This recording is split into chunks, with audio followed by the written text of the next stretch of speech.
جن زادی کی آخری قسط ملاحظہ ہو۔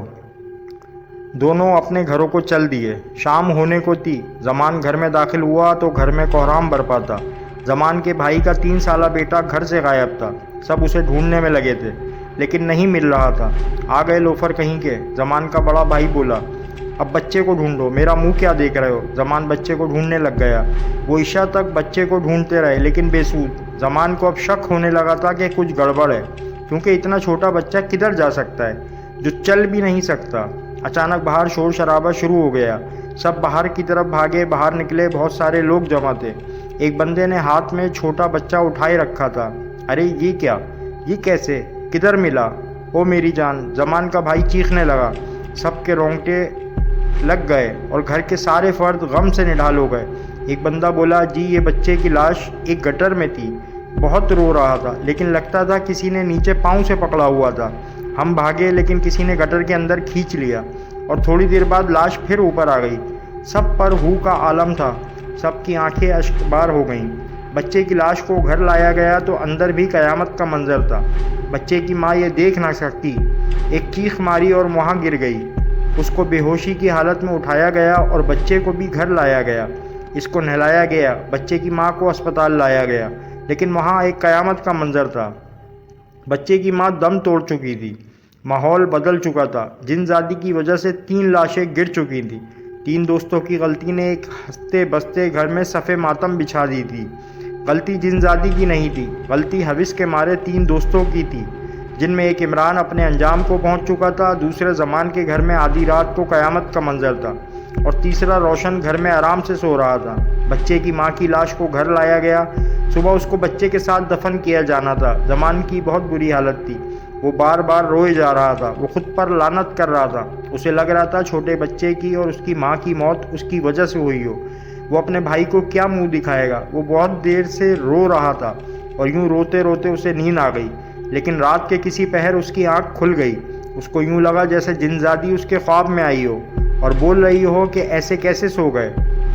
ابھی تو میں نے تجھے تیری ماں کا غم دکھانا ہے، ابھی تو تجھے اپنے والد کا جنازہ اٹھانا ہے، اس کے بعد تجھے تڑپاؤں گی۔ ابھی تو تیرا دوست بھی باقی ہے جس کو تیری بھیانک موت کی خبر سننی ہے۔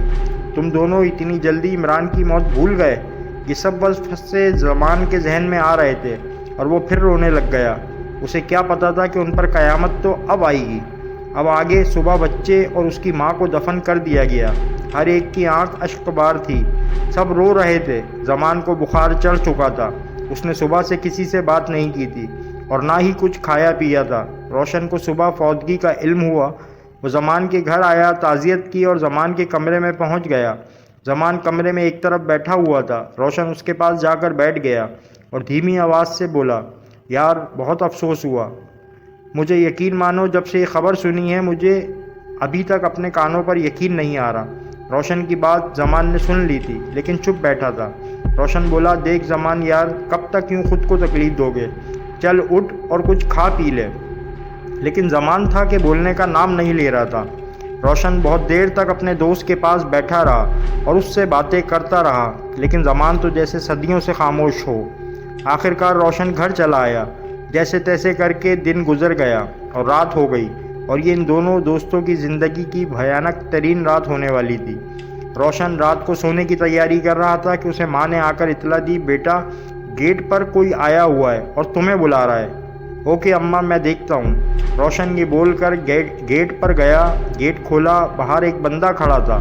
بندہ بولا، تیرے دوست نے اپنی نسیں کاٹ لی ہیں اور اس کی حالت بہت خراب ہے۔ کیا؟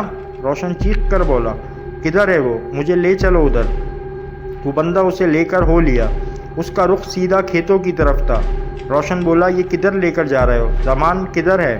وہ شخص بولا، وہ سامنے کھیتوں میں روشن ہے، اس کے پیچھے چلنے لگا۔ وہ شخص بولا، وہ سامنے پڑی ہے لاش۔ روشن نے سامنے دیکھا تو زمان کی لاش پڑی تھی جس کا گلا کٹا ہوا تھا، ہاتھ کی نسیں کٹی پڑی تھی اور سر سے خون بہہ رہا تھا۔ روشن یہ دیکھ کر چیخ پڑا، نہیں، یہ تو نے کیا کر لیا خود کے ساتھ؟ اور رونے لگ گیا۔ اس نے نہیں بلکہ میں نے کیا ہے اس کے ساتھ، پیچھے سے آواز آئی۔ روشن نے پیچھے دیکھا تو وہی جن زادی کھڑی تھی۔ یہ دیکھ کر روشن کا دل دہل گیا۔ اچانک روشن کو سب یاد آ گیا۔ یہ تو وہی جگہ تھی جہاں انہوں نے جن زادی کے ساتھ زیادتی کی کوشش کی تھی۔ اور جہاں عمران کو جن زادی نے مار ڈالا تھا۔ جن زادی روشن سے بولی، یاد کرو یہ وہی جگہ ہے، کچھ آیا یاد؟ تم لوگوں نے میرے بال پکڑے تھے، میں نے تیرے دوست کا سر توڑ دیا، تیرے دوست نے میرا ہاتھ پکڑا ہوا تھا، میں نے اس کی نسیں کاٹ دیں، تیرے دوست عمران کا میں نے گلا گھوٹا تھا، بچے کو میں نے گٹر میں ڈال کر مارا تھا، اور بچے کی ماں کی موت بھی میرے ہاتھوں ہوئی، اب تیری باری ہے۔ یہ کہہ کر جن زادی روشن کی طرف بڑھی۔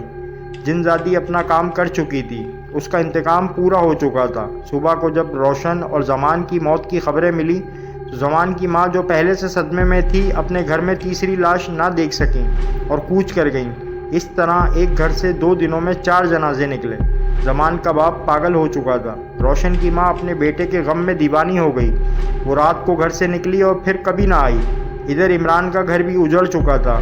زمان ماں باپ کا اکلوتا بیٹا تھا اور واحد کفیل تھا، جس سے ان کے گھر میں فاقے آنے لگے۔ جن زادی اپنا انتقام پورا کر چکی تھی، لیکن ایک وعدہ جو اس نے زمان سے کیا تھا کہ تو اپنی ماں اور باپ کا جنازہ خود دیکھے گا، وہ پورا نہ کر سکی، کیونکہ زمان بالکل دیوانہ ہو گیا تھا اور وہ یہ صدمہ دیکھنے سے پہلے ہی چلا گیا۔ اس طرح ایک جن زادی کی وجہ سے 3 خاندان برباد ہو گئے۔ غلطی جن زادی کی نہیں تھی، بلکہ ان تینوں کی تھی، جن کی وجہ سے سزا ان کے گھر والوں کو ملی۔ امید کرتے ہیں آپ کو یہ کہانی پسند آئی ہوگی۔ ایسی کہانی اور واقعات سننے کے لیے ہمارے چینل کو لائک کریں، سبسکرائب کریں اور کمنٹ کریں۔ شکریہ۔